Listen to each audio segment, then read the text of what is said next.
That's you, girlfriend. I need you to back off of that. It's making me feel like I should be wearing a wacky hat. I don't care for it. I don't care for it. On this episode of Art of the Short, Lil Shorty, Bethers reads you a story where stubborn Miss Peg lays down the law that the Lord helps those who help themselves, a philosophy that Peg carries with her throughout her life, along with a good dose of resentment and spite. We'd like to remind you that all episodes of Art of the Short contain explicit content and that a link to this week's short story will be provided in the show notes just for you. Art of the Short is an interactive literary art installation. Our Lil Shorty episodes feature the not-so-known storytellers where Jori and Bethers read a story by you.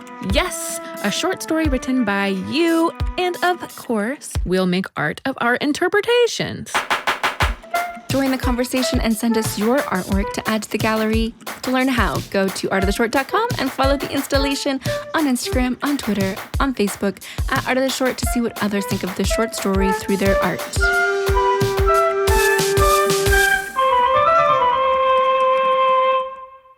Hi, Bethany. Hi. Hey, Jori. Hi.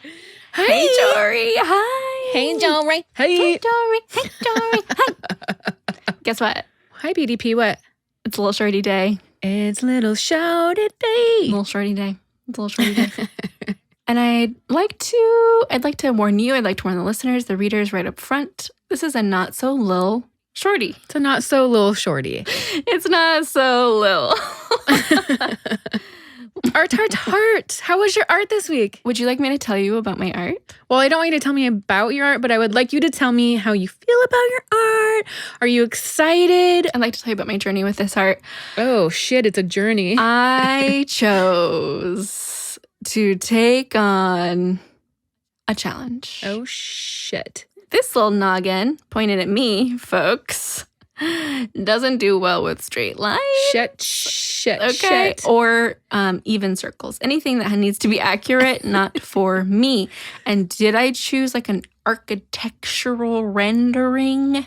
Uh-oh, it's right. So it's a real challenge that I set up for myself. And TBD on the results. I'm honestly just proud that it exists. It's here that I've done it. I've made it. We made it on time for the episode. Yeah, I mean, down to the wire, but I did what I could. I did my very best. I'm very excited to see it. What about you, dear one? I like my art this week. I can't lie. Yeah, good, because the story was inspiring. It inspired good art. I felt a little embarrassed. This week's short story is by Dan Sanders. Dan's work has been featured in Hobart, Split Lip, The Hong Kong Review. Oh, he even wrote a book about flowers that was sold on QVC. That's pretty fucking amazing. Dan's novella called The Loop is available from Anvil Press, and to learn more about Dan, go check out his work at dan-sanders.com. Featured on OK Donkey, this is Escalator by Dan Sanders. They took the candy store away, Peg said, waiting her turn. She started the conversation into the air, turned at a 45-degree angle, not looking down the escalator or up at her husband, but across the chasm to the empty space where the candy store had been. It was not polite to stare, and she did not want to embarrass the fallen woman. Peg said it loud enough so people could hear her over the crying baby. The fallen woman was a few feet in front of Peg. Peg had even politely waited a moment so the woman carrying a baby and a bag of shopping could use the escalator first. And the woman hadn't noticed, mistimed that tricky first escalator step, and had stumbled, fell back, and sat down hard. The woman's bags slammed against the rubber railing, and her baby, jostled but not dropped, began to cry. Everyone was tacky and gasped. Peg composed herself and offered up her candy store observation as the stairs continued to flow. A line had formed in the few moments while the stairs slid under the fallen woman, their metal teeth trying to grip her back, her legs, and her bags. She tried to fight it, but didn't try hard enough, and she eventually just let herself be swept away. Peg thought it best to look away, not because it was too much to handle, but to not participate in the fuss, and instead search for and find something else to focus on. The candy store was only open a year, maybe not even that. A bright purple storefront, big looping letters, candy by the pound, and never a soul inside. A chain, but what's wrong with that? Peg's husband Tom did not enjoy the mall, found flaws in everything, and did not think it was nice that there were still candy stores if those candy stores were part of a larger chain. It didn't count. She enjoyed their visits to the mall because they were at an age where they were able to walk, but no longer at the same pace, and so it gave them time to be together, but also to be apart. He'd been 10 steps behind her when the women fell, and had given her a good reason to mention the candy store so loudly over the sound of the child. She offered up her voice to everyone, so they too could have a reason to look away from this woman and her flailing. It was courteous. She hadn't meant to sound quite so distressed, as though she'd personally owned the candy store and some evil had come up behind her, grabbed it from her, and left her to float down the escalator alone. Peg's voice locked her into the decision not to help, and left her clear-headed enough to make a proud and careful selection of her escalator step. She hoped her husband saw her do it, saw how capable she still was, especially compared to this younger, fallen woman, and even himself, with his knee that he never took proper care of, and which left him dependent on railings, her kindness, and someday soon, a cane. Peg claimed her stare and thought for a moment that she wouldn't hold the rail out of spite, but did, out of wisdom and spite. Helping was inappropriate. The Lord helps those who help themselves. But she was stubborn besides, and once she'd changed the subject to the candy store, she didn't see how she could change it back to the fallen woman. Even if nobody heard her, not even her husband, who never heard anything, hadn't noticed the fall and seemed always to be concentrating intently on something else. The moment to help had passed, and she was beginning to feel the weight of it lift, somewhere between the second and first floor, and started to feel annoyed for being forced to even have these thoughts in this place. She wouldn't want help herself, so why offer it? She was no hypocrite. She'd never accepted help from anyone, thought it was rude. "I'm fine," was something she said reflexively if someone startled her, or tapped her on the shoulder, or asked for directions. A 2-word shield against a world that seemed to be endlessly aware of her. She was just fine, thank you very much. Peg's parents were quiet, miserable people who enthusiastically encouraged her to marry a stoic and maybe stupid man, because he owned his own failing business. At his insistence, she dusted off his poorly kept books and rescued him, his business, their home, and their marriage time and again. It was Peg's solitary and relentless effort in life that made it so that she could afford to retire and enjoy the mall on a Tuesday afternoon to walk for exercise in reasonable but fashionable walking shoes through this climate-controlled eyesore that she railed against in city council meetings. She hated most of the things that she enjoyed. She was certain, becoming only more certain as they descended, she would have slapped the hand that offered help. What a shame for that woman to be so helpless. Not to mention the baby, to be saddled with such a mother, born into the kind of life that was ruining this neighborhood. If she'd fallen, she would prefer it if everyone looked away, looked at their phones, or dispersed like a shot had been fired. She would also have had the dignity to not continue to ride the escalator seated. She would have had the strength and humility to stand. She would not have sat there in a heap, demanding attention, generating pity, radiating her pain into others. She would have thrown her bags into the penny fountain below and forced her child to stop wailing. That child deserved to learn a valuable lesson about self-reliance, minding your step, making better choices. Sorry to laugh. It's too much. Peg made relentlessly good choices, and to the best of her memory, had never once fallen down. Peg and Tom did not have children, though she couldn't remember the exact circumstances of how they came to that decision. Sometimes she remembered that there was a matter-of-fact doctor's visit, and sometimes during a night of drinking and listing regrets, her husband saying something about barely surviving their own past and not creating more burden. He would take it away from her, and she would try to pull it back, and they'd argue over their non-child until they wondered why they were talking about it. She was certain that she once knew the exact moment they made the decision. She memorized it so she could deflect criticism from her parents or when Tom became stricken with regret. She remembered remembering that there was one conversation when decisions were made and when they chose this life over that, and they were done with it, put it away forever. She dusted off her hands whenever she thought about it, even now, on the escalator. But it was a long time ago now, long enough that it seemed like a reasonable thing to forget. She was deciding not to be worried about the forgetting. Tom had been hinting that she'd been getting chronically forgetful lately, and agitated, angry. He liked to scare her, and she had decided to let herself resent him for scaring her, as he did about her knee nagging. Resenting each other gave them something to do. She kept a list of the things that he said she'd forgotten and looked at it every day. Peg. Peg.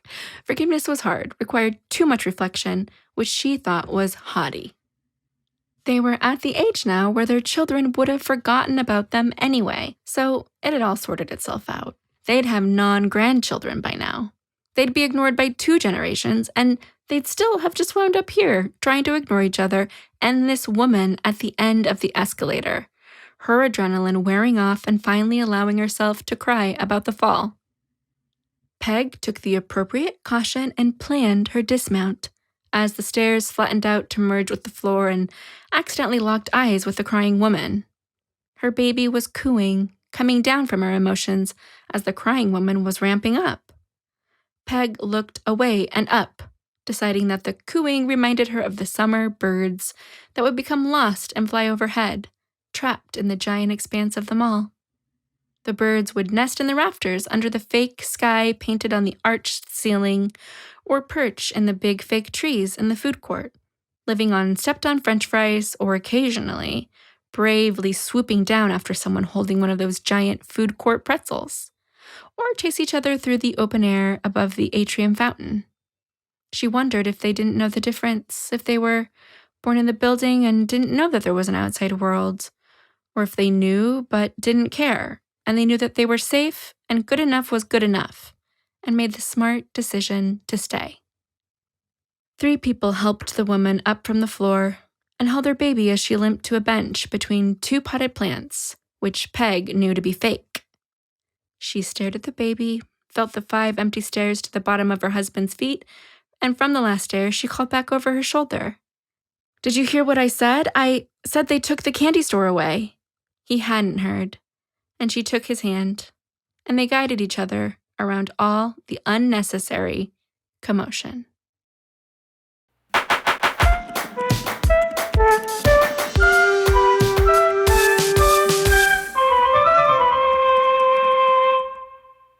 Art of the short. Art of the short, Lil Shorty. Art of the short. Beep, beep, beep, beep, beep, beep. Hot off the presses. Literally Hot just off the presses. put away the marker. Put away the marker. Threw it in the drawer. Put that ran shit into in the the drawer. studio. Ran into the studio. Is this your SNL edition? Yeah, maybe. You know, I just like copying everything you say. Anyway, can you please look at my art because I just finished it. All right, I'm very excited. It looks like it might be colored pencil or crayon. I can't really tell. I can't really tell. I don't know what just happened. But she drew the atrium of the birds with the painted cloud. Yes. I'm nodding my head fervently. You're right. That's very architectural, and that's really hard to do. There's lots of complex line work. Yeah. If you really zoom on the birds, you can see a little metallic in their wings. Can you see? I'm seeing sprinkle? a little sparkle, A little sprinkle? a little metallic. I like how the A little glimmer? light is hitting the underwing in such a way. You know why I like this so much, though? Tell me. Because his line that he writes, I was just like, Peg is just describing herself. Yes, I know. That was the biggest takeaway for me. Or if they knew, she's talking about the birds. Here we go. Do it for me, Jori. Spell it out. But didn't care. And they knew that they were safe and good enough was good enough. And they made a good decision.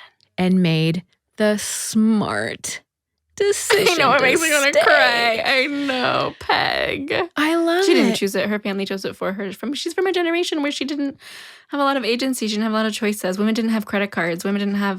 They couldn't make their own path in this time. Seriously. And can we just talk really quickly about what a perfect description of this woman? Incredible. I know her. She is real to me. Like, I was thinking, like, this has to be a real woman in his life, I feel like. Because she is, like, I believe she is real. Like, she is a real person. Yeah. Yeah. And I loved it. Yeah, I just found that heartbreaking that it's an approximation of a life, right? It's not a life lived. A bird shouldn't be in a mall with a sky painted on the ceiling, and it shouldn't be eating foot smushed fries. Birds need to fly free, and so does Peg. No. Okay, dear listener, I'm opening. Oh, my Lord in heaven. We're getting a different tone. We're getting a different tone on this I mean, isn't that like always the case, though? We're getting a real different tone on this Bethany brings like the beautiful like feels, and then I have to like punch you in the face with something for some reason. Oh boy, oh boy, oh boy. Jory, did you draw this? Did you draw those wrinkles in that windbreaker suit? Why don't you describe what you're seeing? Oh, and I'll tell you all about it. Goodness gracious. Okay. We have got, dear reader, an orange background with just like an escalator. And it's bright. Let me tell you, it's bright. Very bright. And then there's like a graphic image of like an early 90s looking matching purple sweatsuit in purples, teals, neons with like a neon pink sock and a really classic gray New Balance. Very nice touch. Oh, yes. She's got a fanny pack to match. She's got oversized glasses, the kind you put over your glasses, and a curly white perm. Yep. And then we got some beautiful graphic font that says Candy Shop Peg. Yep. That surrounds her body. Candy Shop Pig. And she looks like a sassy lady on the watch, like on the walk. She is in control. Yeah, she has her hands on her hips. She looks like a bad bitch. She is a bad bitch in control. Oh, and her garment says her name stitched. It does. Tell me about it. Tell me everything. So, like you, I had so much compassion for Peg. Yes, me too. So much. Dan, I think you walked like just like that perfect line of being exhausted by Peg's perspective. But then you feel so sorry for her and her life. She's a victim of her circumstances. She literally did the very best she could. Yeah, I thought it was beautiful and frustrating. And I think that might be what you were going for, though. Absolutely. Well, Dan, thank you so much for letting us read your story. Like, totally enjoyed it. The pleasure was all ours. Total pleasure. So thanks, Dan. Thanks, Dan. On the next episode of Art of the Short, we'll be reading Strawberry Spring by Stephen King. As always, a free link to this short story is in our show notes for you. And we really want to know your thoughts on Dan's story. What Peg in your life do you know? That was a confusing Do phrase. you know Peg? Do you Peg? Peg, do you know you? Get to know you, Peg? Get to know us, you, Peg? To learn how to send your artwork, go to artoftheshort.com and follow us on Instagram, Twitter, and Facebook at Art of the Short. Follow. Send. Art. Okay, I love you. Bye. Okay, bye.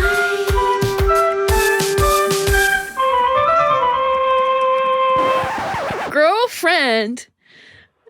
Jory, you're on notice.